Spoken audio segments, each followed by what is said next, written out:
All right, y'all. This is Love and Hip Hop Atlanta. This is season 7, episode 6, I believe. We picked up where we left off from last week with the continuation of the sit down between Mimi, Erica, Estelita, Keely, and Just Brittany. And as you guys remember, Erica started cutting up around the end of the episode and everything, going off on production or whatever, this, that, and the third. She's outside of the restaurant at this point, still popping off on production about, Just Brittany saying something about her son, or really, she was saying something about Erica's, parenting skills or whatever. And so, like I said, she's still going off and, being loud and, in true old Erica Mena fashion. And so we just have the remaining girls sitting there trying to find common ground at this point. So Keely, she says, listen, y'all have to come together as women to get this showcase, on the road or whatever, this, that, and the third. And as she's saying this, Just Brittany gave her this look like, bitch, who asked you to speak or whatever. And so, Just Brittany, she's in her confessional, I guess, feeling some type of way towards Keely or whatever. Now, listen, I mean, y'all know Just Brittany or Keely, ain't neither one of them heifers my cup of tea. But I was confused. Maybe I missed something, but I didn't understand what was the issue and Keely saying that they needed to come together as women to put this showcase together, because she's like, Keely been having a lot to say or whatever, this, that, and the third, ever since she got involved in this situation. And it's like, whose side are you on? And, I'm the reason why, Mimi and Stevie J, so you need to sit back and be quiet and all this other stuff. And I'm just like I said, did I miss something? Because I just didn't understand what the issue was in Keely saying that, but whatever. So, Estelita is trying to find some type of common ground with Brittany and everything. Because, Brittany, she's still trying to, speak on the fact that Erica started with, that Erica and Estelita had started with her or whatever when they had their first encounter. And like I told y'all before, like, nah, Brittany said some slick shit out her mouth about fucking or whatever. And that's what popped that whole shit off. You know what I'm saying? But, so at this point, Estelita's just trying to find common ground with her and everything. And Brittany just seemed like she just has a stank ass attitude. You know what I'm saying? And Estelita is like, well, would you be willing to work with Erica at this point or whatever? And Brittany is like, I mean, I've worked with bitches that I haven't liked before or whatever. So I mean, it is what it is. Like, her attitude, her whole aura is just like, ugh. You know what I'm saying? But whatever. I'm gonna move on. So we have KK and Mama D meeting up or whatever. And you know how women who have had children get mommy makeovers. Well, Mama D is getting the grandma makeover. And so she's getting the boob job, she's getting lipo, and a Brazilian butt lift. And Mama D says while Scrappy and Bambi's marriage is on the rise, her and Ernest's marriage is on the decline or whatever. Things was good for a while, but then they start going back to how it was or whatever, yada, yada, yada. And then KK, she lets us know that she's messing with a young man and he's 28 years old. And I was just like, y'all know how they say how, when an old man be or an older man be messing with a younger woman and how they be having worms and stuff. Does the same thing still apply when the older woman messes with the younger man? Like, just, I don't know, I mean, I don't know, she might not be taking this relationship seriously. Maybe she just playing around with the young man. I don't know. But it's just like, what do you have in common with the 28-year-old? But, I mean, you probably around the same age as your son, but, I mean, hey, I mean, listen, I ain't mad at KK. If that's what she want to do, she want to mess around with the young man, then, hey, I ain't mad at her. So, then we have young Jock. He's at like some club or whatever, and actually he's having like different comedians roast him. You guys know how Comedy Central has had specials in the past where they've had different celebrities getting roasted by like comedians or whatever, like Flavor Flav and Justin Bieber and some other people. who have gotten roasted by comedians and stuff like that. You know, Jock is doing something like that for himself with some comedians that be around Atlanta or whatever. So he got Michael Blackson there. He has Coco Brown there, and I guess some other people to roast him or whatever. Carly and Tokyo, they're there, and Tobias, you know, Tokyo's man. Shooter, Keely, and Bachi they're there as well. And after the show, Tokyo, Tobias, and Carly, they're outside talking and everything. And then you know, Shooter, Keely, and Bachi, they come outside where they're at, and everybody's greeting each other and everything. And Keely, she sees, you know, Tobias with Carly and Tokyo, so she's like, oh, what y'all on a double date or whatever? And, you know, Tokyo, she didn't catch on to the shade or whatever. She was just kind of looking like, huh? But, you know, Carly is like, you know, Carly was kind of looking confused too, like, no, like, no, this is my brother or whatever. Like, what are you talking about? And I'm just like, now, Carly girl, okay, you know, you always got to side-eye Carly when she tried to call somebody her brother or something like that. But, you know, Keely, she's like, listen, I don't know Carly too well, but word on the street is that her and Tobias was smashing a while back or whatever. So, you know, Keely, she starts saying all of this stuff about Sierra because I think somebody asked Shooter how he was holding up and everything, and that's when Keely started going in on Sierra about how she hasn't been there for him and how she's been a bad wife and this, that, and the third. And I told y'all about Keely last week and how she really was Sierra's friend, and she met Shooter through Sierra, not the other way around, like, you know, her and Shooter trying to perpetrate and percolate on this show. You know what I'm saying? So anyways, you know, they all like, huh? Like, what you mean she ain't been there or whatever? And Shooter claims that, you know, Sierra went MIA or whatever, this, that, and the third. And Tokyo was like, well, listen, Sierra's not here to defend herself, so I'm not even feeling all of this, you know, riffraff that y'all bringing right now. Keely, she starts asking about, some girl, I forgot the girl name, but it's the girl that she supposedly done hooked Shooter up with.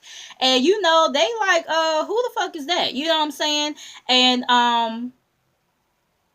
Carly is like, I heard that you and Sierra were supposed to be friends, so, you know, where's your girl code at? You know what I'm saying? Like, you really breaking girl code right now by doing this sneaky ass shit. And, you know, that's when Keely tries to say that she knows Sierra through Shooter. But like I told y'all, from what Sierra was saying and from the text messages, it was the other way around. You know what I mean? But, you know, Carly is like, well, you're not about to be sitting up here, you know, bashing Sierra because she has been there for Shooter. I was with her at the funeral, so y'all could cut all that bullshit or whatever. And then everybody starts screaming and everything, and everybody just kind of goes to their own different direction or whatever. So then we have Mimi, Erica, and Keely. They're all at Mimi's house and everything. Erica wants to apologize to the both of them for her behavior or whatever. You know, Keely agrees that, you know, Brittany did hit below the belt with the whole comment about the son and everything. I mean, I've told y'all before that, you know, when you are in an argument with somebody that there really are no rules, but I mean, I don't know. This is another one of those situations for me where I just kind of don't know if the conversation was that escalated to where Brittany had to throw that out there. But, you know, I mean, whatever. So, anyways,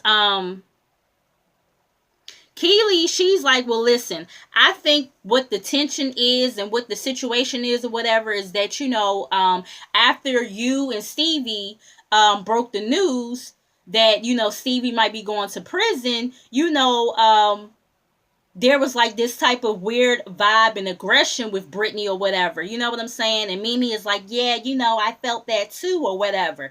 And, you know, Keely, she's like, well, you know, after we had left that day, you know, after we left the club that day when y'all told us that he might be going off, you know, the jail or whatever, she blurted out that, you know, she was fucking him and everything. And I said, Mona girl, I know we is not going here with this bullshit. You trying to tell us that Estelita is fucking Stevie and just Britney?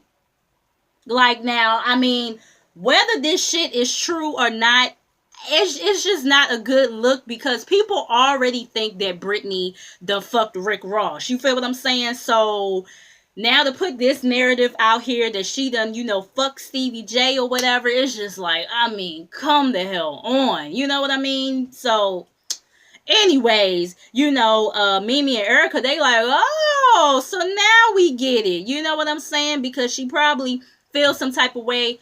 That's probably why she said what she said to Estelita or whatever. And like Erica said to Estelita when they went to go, when they originally went to go confront Stevie, and just Britney had said, and I don't have to fuck my way to get to the top. And Erica was like, they usually say that when they're really guilty of it. It's just like, oh yeah, now we see what's going on here. We see each other or whatever. You know what I'm saying? So that's probably why Britney had the aggression, because she probably knows that Estelita fucked Stevie J as well. But anyways, that's if this whole shit is even true. But anyways, Mimi is like, well, Stevie isn't going to jail, at least for right now. He got to postpone until, at least for like a few weeks, until he goes back to court or whatever. So, she tells Erica that, Estelita and just Britney did agree to work on the showcase together or whatever. Erica is like, girl, I don't know about doing the showcase. Maybe I can host or whatever. But either way, even if I don't do the showcase, I will be in attendance. And they like, well, where's your song at or whatever? And she's like, I mean, me and Jazzy been trying to link up or whatever, but our schedules have just been so busy, and I'm just like, no, Jazzy just knows that this is some bullshit. I'm just saying. But anyway, so Erica, she starts to get emotional about her son, because he's getting to an age where he really, really needs her and everything, and she's trying to provide a good life for him, and she's like, she doesn't want to like fail him and everything. And Mimi, she gave her some encouraging words or whatever. And that was that with them. Then we have Carly, Tokyo, and Sierra meeting up, because Carly and Tokyo wants to tell Sierra about what happened the other night when they ran into Miss Keeley and everything. So Carly and Tokyo, they meet up first or whatever. And, I guess Carly felt like, she saw what Keeley was trying to do or whatever when she made that double date comment the other night. So she wanted to get ahead of the problem before it became bigger than what it needed to be. So she's like, Tokyo, listen, way back in the day, I did go on a few dates with Tobias, but we never had sex or nothing like that. And Tokyo, she didn't blow up on Carly or nothing like that. She's like, but I am going to check the Tobias though, because that's something he should have told me. And Carly is like, but I mean, girls before you and everything. And Tokyo is like, yeah, but I mean, we all hanging out though. I need to, know and everything. And it's like, I do kind of understand where Tokyo is coming from. It's like, yeah, you gonna have me around this girl that you done messed around with, or I need to know that. You know what I'm saying? So I kind of understood where Tokyo was coming from, but I also understood what Carly was saying, that maybe he didn't mention it because it was really nothing. Like, it really wasn't nothing. You know what I'm saying? But yeah. So then Sierra, she finally shows up or whatever, and she's talking about Brasco and everything, and they like, well, listen, I'm glad that you moving on, because Shooter was with your friend Keeley the other night or whatever, and we found out she was playing matchmaker and all this other stuff, yada yada yada, and how she tried to call you a bad wife and all this other stuff, and they like you gotta handle that shit. You know what I'm saying? And Sierra is like, I've been trying to hold back on asking him about these 2 alleged kids that he got floating around here, and this, that, and the third, and now I'm hearing that this girl that's supposed to be my friend sitting up here, playing matchmaker with, my estranged husband or whatever. Like, yeah, I need to go check him. You know what I'm saying? So then we have Kirk meeting up with Kelsey, and I feel like Kelsey just, like, she really just overstepping her boundaries. You know what I'm saying? I mean, I understand wanting to be there for your dad or whatever and looking out for your dad, but I mean, come on. You know that your dad has fucked up on multiple occasions, not even just with this whole baby situation. He's fucked up way before a baby was even thought of. You know what I'm saying? But she tells him about the guy who came to the store or whatever, and, how Rashida says, that, he's just her trainer or whatever. But, she did express that, if she does happen to move on, that I might have to get used to that and everything. So now, because Kirk realizes that Rashida might possibly move on and leave him gone with the wind, now he realizes, oh, I need to move in or whatever. I need to, get my family back and everything. It's like now he's scared. Child, I'm not even going to spend no more time on that shit. Moving right along, okay? So then we get Stevie and Estelita. She invites him, not her. He invites her to this lingerie photo shoot or whatever. And, she claims that she wasn't going to give him the time of day. But, she needed to get some things off her chest or whatever before he possibly goes to jail and everything. And so she says to him, why I had to find out about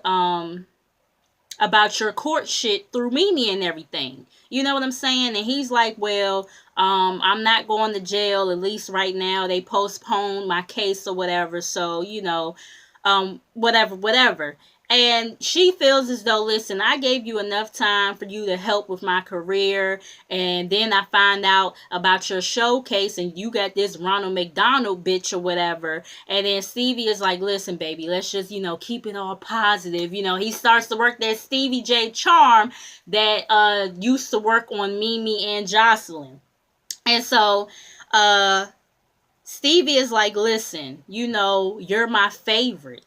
Or whatever. And he's like, and I'm sorry if you feel like, I haven't been spending enough time with, putting time into your career and everything.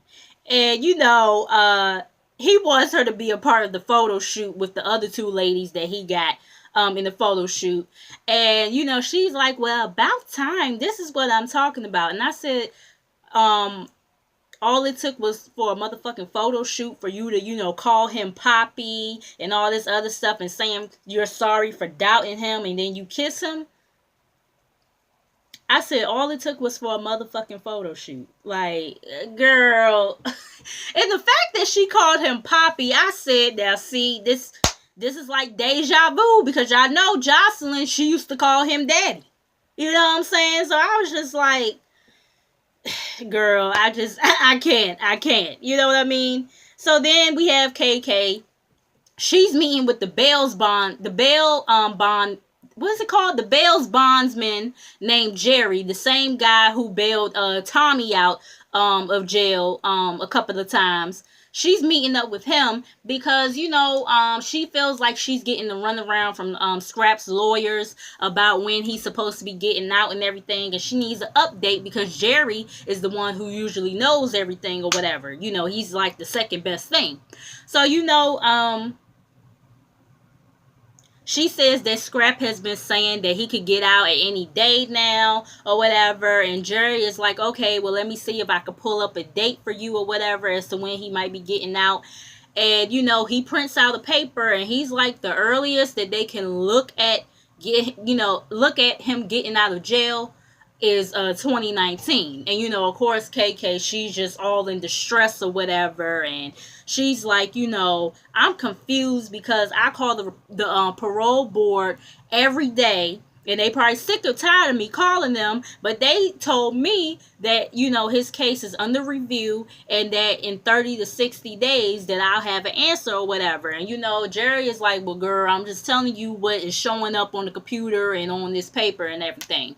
So, Scrap calls her while she's in this meeting with Jerry and everything. And pretty much she's telling him what Jerry said or whatever. And, he's like, that's crazy. And this, that, and the third. And just, he's pretty much telling his mom to just press the parole board or whatever. So then we have Kirk having the audacity to show up at Rashida's house or whatever with a moving truck. And he's trying to barge his way back into the house, and Rashida, she comes outside and she tells the moving people like, put them boxes back in the car, back into the truck or whatever, you know what I'm saying? And she's like, you just don't roll up on me with this bullshit or whatever, and think that it's going to be cool and everything, like you invading my personal space or whatever. And Kirk is like, listen, Kelsey told me about dude coming to your store and everything, this, that, and the third. And Rashida is like, listen, I'm training with him because of this deal that you supposedly got me or whatever, but even if I was seeing him or anybody else, that's my business, you know what I mean? And she's like that, you need to respect the boundaries that are in place or whatever. And, he's just like, listen, this opened up my eyes and everything, and I just want my family back. Like, can we just work through it and all this other stuff and blase, blase. And Rashida is pretty much like, you can move back in, but you stay on your side and I'll stay on my side and we'll work on raising the kids or whatever. And I'm just like, you did all that just to let him move the fuck back in anyway. Like, child, moving on, okay? So, Tokyo, she meets up with Tobias and everything. She asks him about Carly. And, Tokyo is like, listen, it dawned on me when Keely was saying something about, the whole double date thing, trying to be funny or whatever, and I'm not with, the stupid shit. And I don't know if it's because I'm a virgin, but if you don't want to be with me, then don't, because there's plenty of other men that would be fine with being with me or whatever. And Tobias is like, listen, you tripping, like, we didn't smash or whatever, we just went out a couple of times. Pretty much the same thing that Carly had said. So, Tokyo was like, okay, cool, because I thought, I was going to have to kill me, you, and Carly, and we all be up in heaven together or whatever. So then, Tokyo was like, but that bitch Keely, she better Google me, because I'm not the one to play with or whatever. And Tobias is like, babe, that hoe just bitter or whatever. And she's like, he's like, I'm sorry, I'm getting all crossed up here. He's saying that Keely is his old manager, the Blue Da Vinci guy. I think we did meet him before, right? Blue Da Vinci used to be Tobias's manager, and Keely is his baby's mother. And apparently, I guess Keely be holding his kids from him or whatever. And Tokyo, she like, what? You know what I'm saying? And she's like, that Blue would always talk about his baby mama, but he never would like tell them her name or whatever. So it's just, just crazy that it's her out of all people. So, he's like, Shooter had a gathering, for his kids or whatever. And, I took Blue with me. And, Bocce, Keely's man was there. And I don't think that, he knows that that's her baby daddy or whatever. And, Tokyo, she's like, oh, see, Keely, she trying to be messy and all this other stuff, and yet she got some skeletons in her motherfucking closet and everything. So then we have Sierra meeting up with Shooter at her place, and she told him that he's been distant or whatever, this, that, and the third, and he says that he's just been busy. And she's like, you act like you in your feelings and everything. And he's like, I'm in my feelings because of my child. You know what I'm saying? And how you turned your back on me. And Sierra's like, motherfucker, I was there. I paid for the repass and everything. And I reached out to you every day. And, he's like, you think it's just all about money or whatever? And she's like, no, but I did reach out to you every day and everything. And, your son was just like a son to me. So don't even come at me with that bullshit. And, Sierra's like, I tried to be there for you. Now, I don't know if you want me to spend the night with you and think I'm about to caress you or whatever, because that's not fixing to happen. You would be the last person on earth that I would touch. And he says, he's saying to her, And I damn sure wouldn't touch you or whatever. And Sierra's like, you know, listen, our son is acting out or whatever. You haven't been around for real. And, you know, he says something to her or whatever. And then she brings up the fact that, you know, now you and Keely, y'all in cahoots or whatever, and you dating her homegirl and everything. Like, that's just some shisty ass shit. You know what I'm saying? And, then she confronts him about the fact that he might have 2 kids out there and he's beating around the bush, and she's like, I mean, come on, man, with the bullshit. And he's like, listen, it might be a possibility. And she's like, so you never thought to tell me or whatever. And you know, he says, I guess he was saying that it's a possibility the 2-year-old is his, but the other one, the 2-month-old, he feels like is bullshit. You know what I'm saying? And he's like, but you're too busy trying to make me look bad or whatever when you ain't looking all that great yourself or whatever, this, that, and the third. And it's just like, I ain't got nothing for Shooter at this point either, because, yeah, you know what I'm saying? But, yeah, that was the episode, y'all. Y'all make sure y'all like, comment, and subscribe. Make sure you guys come back, and I'll see you guys in the next video. All right, y'all.